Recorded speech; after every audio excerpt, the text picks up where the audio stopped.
एक घना जंगल था जहाँ एक खतरनाक शेर रहता था। कौवा, सियार और चीता उसके सेवक के रूप में हमेशा उसके साथ रहते थे। शेर रोज शिकार करके भोजन करता और ये तीनों उस बचे हुए शिकार से अपना पेट भरते थे। एक दिन उस जंगल में एक ऊंट आ गया जो अपने साथियों से बिछड़ गया था। शेर ने कभी ऊंट नहीं देखा था। कौवा ने शेर को बताया कि ये ऊंट है और ये जंगल में नहीं रहता। शायद पास के गांव से ये यहाँ आ गया होगा। आप इसका शिकार करके अपना पेट भर सकते हो। चीता और सियार को भी कौवे की बात अच्छी लगी। तीनों की बात सुनकर शेर ने कहा कि नहीं, ये हमारा मेहमान है, मैं इसका शिकार नहीं करूँगा। शेर ऊँट के पास गया और ऊँट ने उसे सारी बात बताई कि वो किस प्रकार अपने साथियों से बिछड़कर जंगल में पहुंचा। शेर को उस कमजोर ऊँट पर दया आई और उससे कहा कि आप हमारे मेहमान हो, आप इस जंगल में ही रहेंगे। कौवा, चीता और सियार इस बात को सुनकर मन ही मन ऊँट को कोसने लगे। ऊँट ने शेर की बात मान ली और जंगल में ही रहने लगा।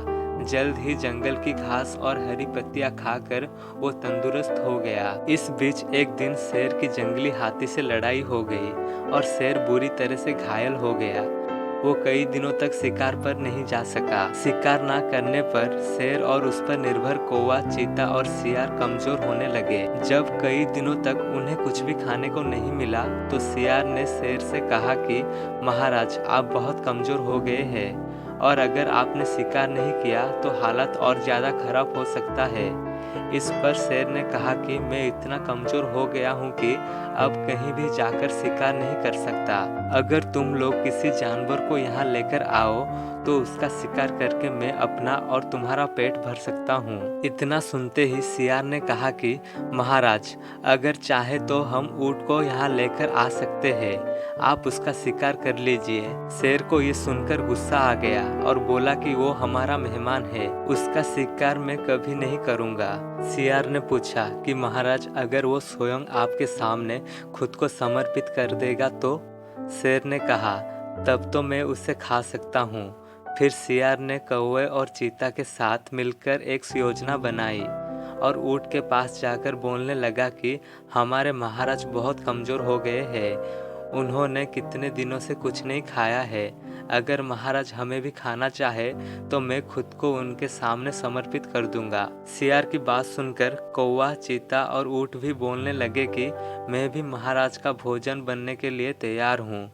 चारों शेर के पास गए और सबसे पहले कौवा ने कहा कि महाराज, आप मुझे अपना भोजन बना लीजिए। सियार ने बोला कि तुम बहुत छोटे हो, तुम भोजन क्या नाश्ते के लिए भी ठीक नहीं हो।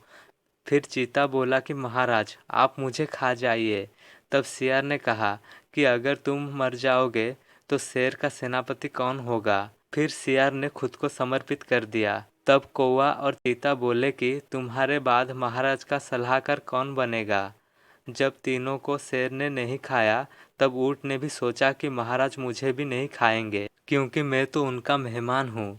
ये सोचकर वो भी बोलने लगा कि महाराज, आप मुझे अपना भोजन बना लो। इतना सुनते ही शेर, चीता और सियार उस पर झपट पड़े। इससे पहले कि ऊँट कुछ समझ पाता, उसके प्राण शरीर से निकल चुके थे और चारों उससे अपना भोजन बना चुके थे।